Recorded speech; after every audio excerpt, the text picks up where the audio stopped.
Hello everyone. Welcome back. I'm Kris. You okay?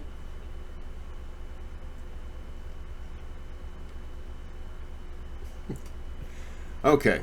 So this is part 2 of, I always say Khalid because I've heard Khalid, but I've also heard Khalid. But now I want to say Khalid. I've heard all of them. Yes, I see you. Hello. So this is part 2, becoming the sword. I know people who say that. Instead of sword, they say sword.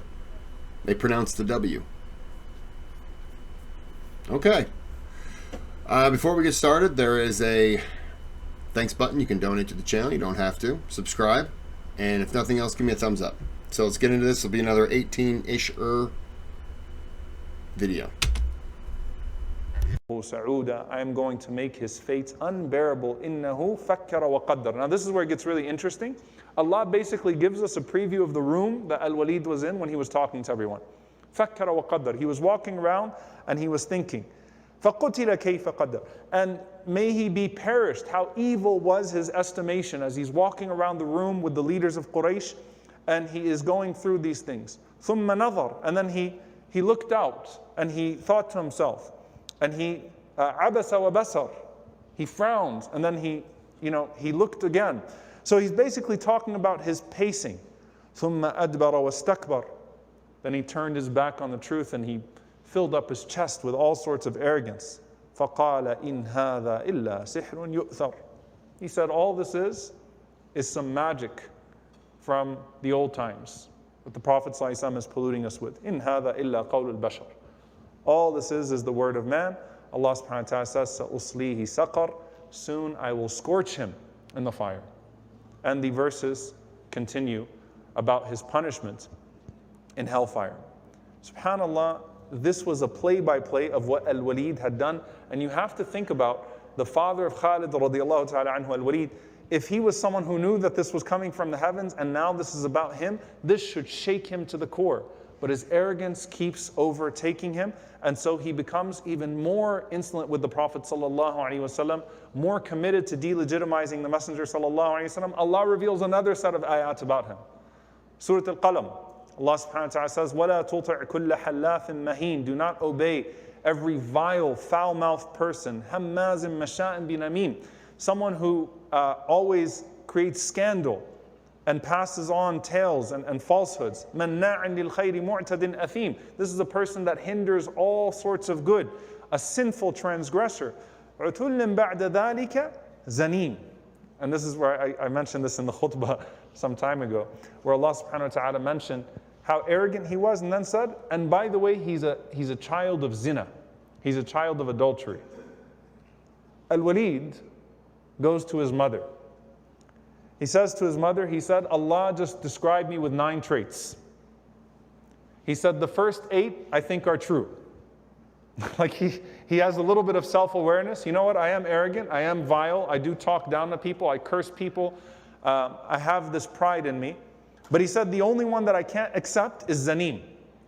I'm a child of adultery. How am I a child of adultery? So imagine Allah just revealed a play-by-play of what he was doing with the chiefs of Quraysh. And now Allah subhanahu wa ta'ala just said, and by the way, you're a child of adultery. And his mother tells him that your father is not actually your father. His mother tells him that basically your father was we were unable to conceive. And she says that she committed zina, that she committed adultery. Ibn Abbas radiallahu anhuma narrates that it was Al-Akhnas ibn Shurayq, one of the other core enemies of the Prophet sallallahu alaihi wasallam. So imagine the fadiha, the humiliation that Allah just exposed these people with. That you're so proud about your tribe and you're so proud about how you boast over the people with your money and with your children. And this is who you really are, Al-Walid ibn al-Walid. SubhanAllah, after that, he continues and he becomes more aggressive with the Messenger sallallahu alaihi wasallam. And one of the things that he does, because he has a lot of children, one of his children was a man by the name of Ammar ibn al-Walid. Ammar or Umara ibn al-Walid was basically one of his prized children. Super handsome, also very wealthy, very skilled. He had him trained in the arts. One of the things that he decides to offer what they go to Abu Talib with to offer. He says to Abu Talib, you know what? How about this? Let's make a deal. I'll give you Ammara, you give me Muhammad sallallahu alaihi wasallam. Let's trade kids. You can have Ammara, mashallah, prized child of Quraysh, everybody loves him, super good looking, very good at trade. Let's make a trade. Abu Talib, he says to him, so you want to give me your son who I will feed and care for, and I give you my son so you can kill him? Absolutely not. Right? Because they're still trying to operate at this point of the da'wah to try to crush the Prophet ﷺ within their existing mechanisms, to not violate the system that gives them the power that they have. So let's make a trade. I'll give you my son, give me your son, and let me handle him, let me take care of him. So Al-Walid basically fails at all of these different things, and he is someone who's going to die a very interesting death. So what ends up happening with him after some time, he was one day walking. Why do I know?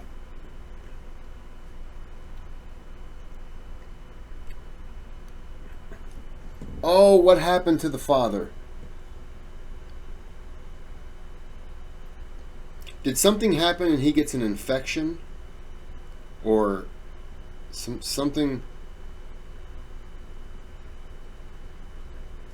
Oh, I've heard this.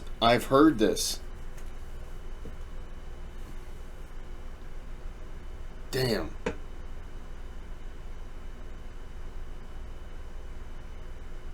Oh, and I know so many of you are just screaming at me.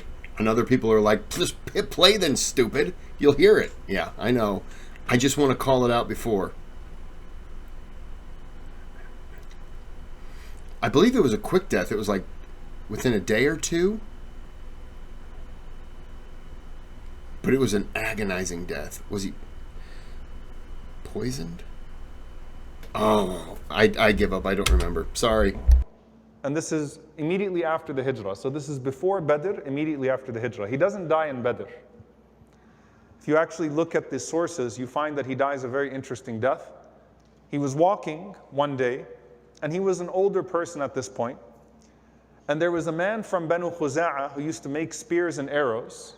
He basically had this area where he would make his spears, he'd make his arrows, and he'd plant them in the ground, put them in piles and stuff like that. And Al-Walid accidentally stepped on one of them. And when he stepped on one of them, it caused a major split in his foot, major wounds.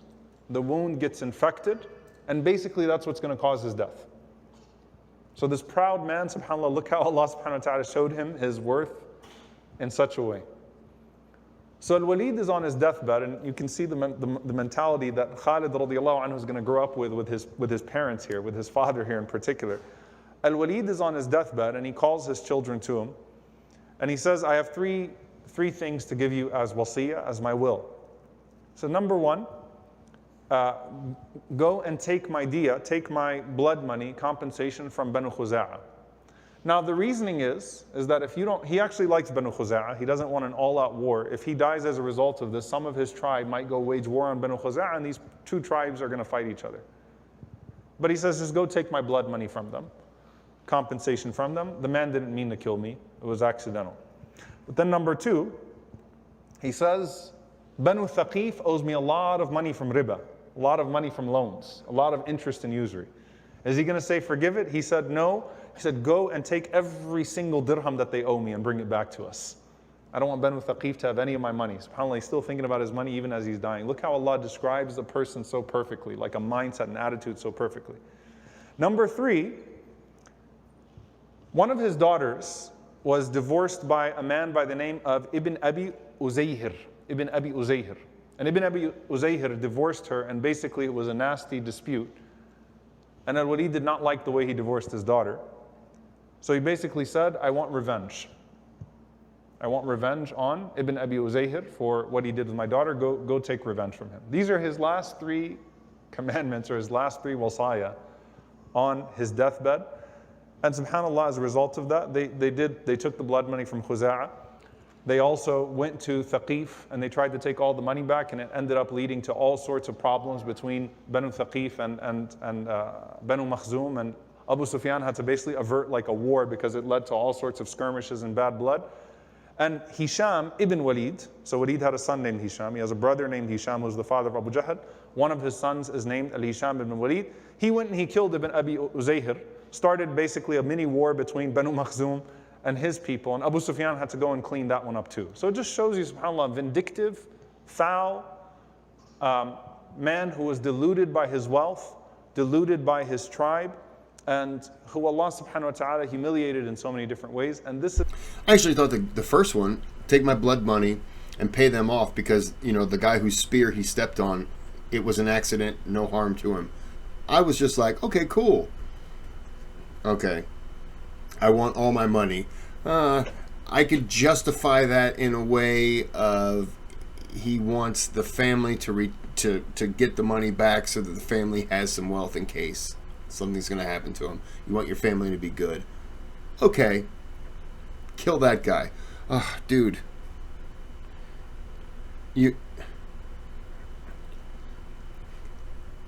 That one totally eliminates the good deed you wanted to have done to save the guy whose spear or whatever you stepped on.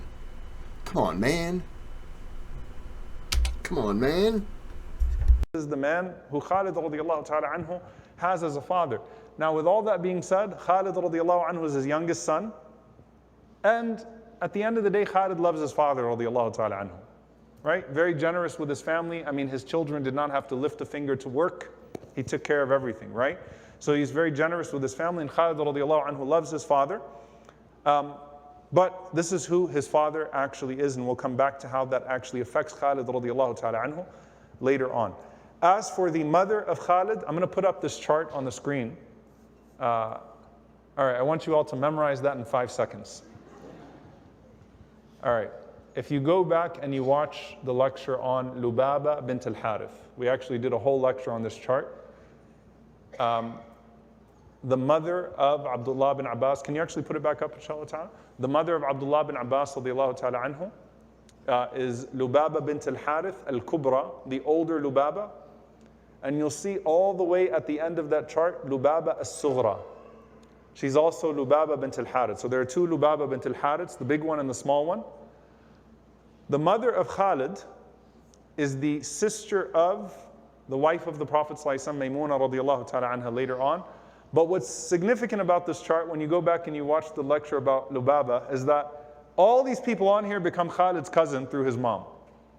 All right, so Abdullah bin Abbas is his cousin, and it goes on and on and on and on as to the types of relationships that are made through his mother. So Khalid is related to a lot of people. He's literally like everybody's cousin. All right? Just to give you a little bit of the mindset. He's also Umar ibn al-Khattab radiallahu anhu's cousin through his father's side. Umar's mother, Hantama, is the first cousin of Khalid. So he's Khalid's second cousin through his father's side. Or Umar's mother is Khalid's first cousin. So he's related to Umar radiallahu anhu that way. The point is that Khalid radiallahu anhu is someone who has a lot of blood ties in Quraysh. He's someone that has a lot of power. There really aren't many ways to disadvantage this man in a Qurashi society. And just for the sake of time, I won't go through all the implications of the mother since we've spoken about that already in a previous lecture. He has everything that you could possibly want in terms of tribal superiority, in terms of power, in terms of money. As for his siblings, they are too many to name.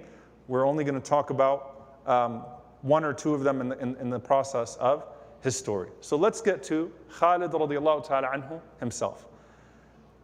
Khalid radiallahu ta'ala anhu is the last child or one of the last children of Al-Walid. The dynamic of that is that, he has a lot of siblings that have already enjoyed the privilege of their father.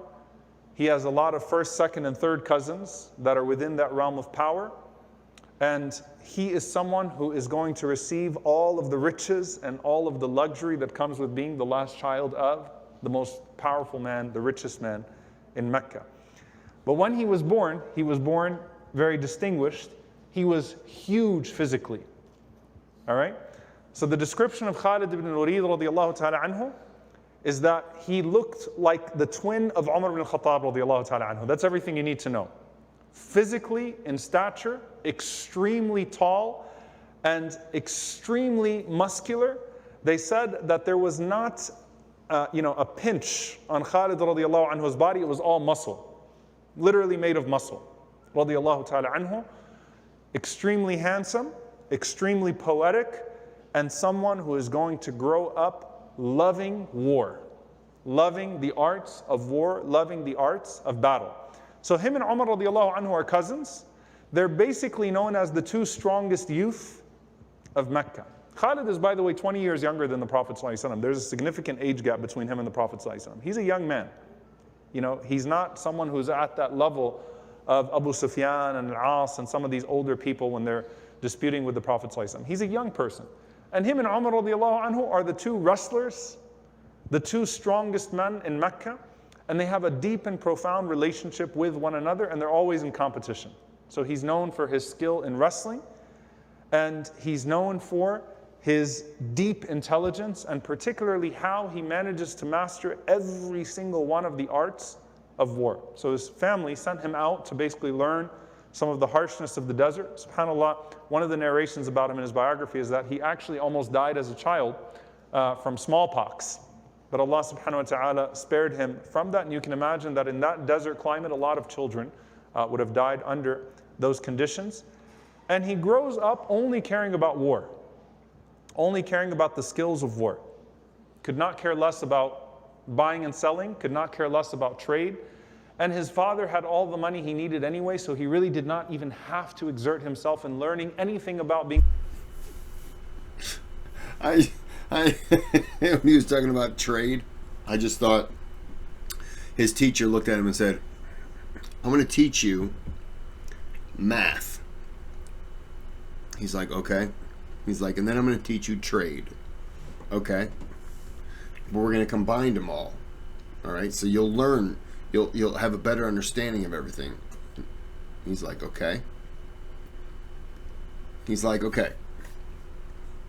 I want to trade 3 apples for a peach. So in all, if we put all those fruits together, how many would you have? And Khalid goes, well, let's see. You want to trade 3 apples for a peach. So I would stab you with my sword and I would take all 4 items back. And the teacher was like, yep, nope, we're not going to do that one anymore. No more teaching this kid anything. He doesn't want to learn anything. That just made me laugh. Or anything about trade. He went to different parts of the world with his father, with his siblings, where they would take their caravans. But while he's traveling in different parts of the world, all he's doing is he's learning the stories, the heroic tales of the Persian Empire and the Roman Empire, and all of these epic stories about some of the commanders and the great military minds of the world at the time. And they say about Khalid, subhanAllah, and this is very significant, that most people can master one skill and they might be sufficient in the others. Khalid radiallahu anhu was the best in archery. Khalid was the best in spear throwing. Khalid was the best in horseback riding. Khalid was the best in camelback riding. Khalid was the best sword fighter. Khalid was the best strategist. He was absolutely unmatched in terms of his military genius, even as a kid. No one could come close to him, radiyallahu ta'ala anhu. And he trains other young people in that. So his physical strength, his mind, everything surrounds the idea of battle. And that's all that he wants to do as he grows up. He is, though, as we said, uniquely intelligent, deeply intelligent. And he knew poetry. And by the way, this was a description of Umar radiallahu ta'ala anhu as well. Umar radiallahu anhu was literate. He could read and write, and he knew poetry. Khalid radiallahu anhu knew poetry, was learning about history, was learning about the world around him. And all of that is significant to his development. Now, when does his interaction with the Prophet ﷺ first take place? And this is where you start to see the family influence on a man. When the Battle of Badr happened, Khalid radiallahu anhu's father was already dead. So he's not like his cousins Ikrama and Abu Jahl, who's of course also his cousin. He's not like Safwan ibn Umayyah. He's not like the others that are his age whose fathers went out in Badr and were killed. Khalid radiallahu anhu's dad was already dead. And Badr tended to be the seniors of Quraysh going out to fight the Muslims who had fled to Al-Madinah. Khalid radiallahu anhu comes back to Mecca and he missed Badr because he was on a trade route. So when he comes back, he finds out that one of the people that has been taken as a captive by the Prophet ﷺ was his brother Al-Walid ibn Al-Walid. Al-Walid ibn Al-Walid radiyallahu ta'ala anhu. We'll talk about later inshallah ta'ala. Al-Walid ibn Al-Walid. So Khalid says, well, I've got to go free my brother from captivity. Now the Prophet ﷺ, of course, took 70 captives from Badr, and the Prophet ﷺ showed them mercy. He ransomed them in accordance with what they were able to do. So they went out to kill them. The Prophet ﷺ found a way out for the captives. And the Prophet ﷺ assigned different ways. And he said, Ahsinu, that show them ihsan, show them excellence. Do not chain them too hard. Feed them what you eat. Clothe them what you clothe yourselves.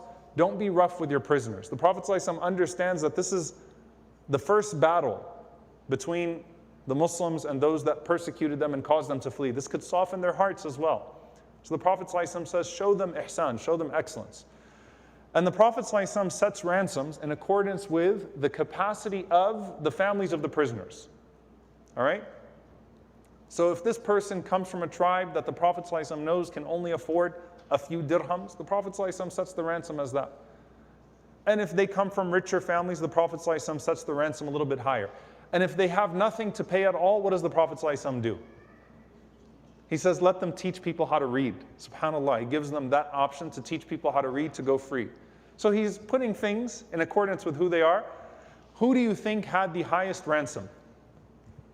Al-Walid. Why? Because his dad is the guy, and kana dha malin wa banin. His dad's the richest man in Mecca. So his ransom is 4,000 dinars. That's a huge amount of money at the time. So he's by far the most expensive prisoner to free.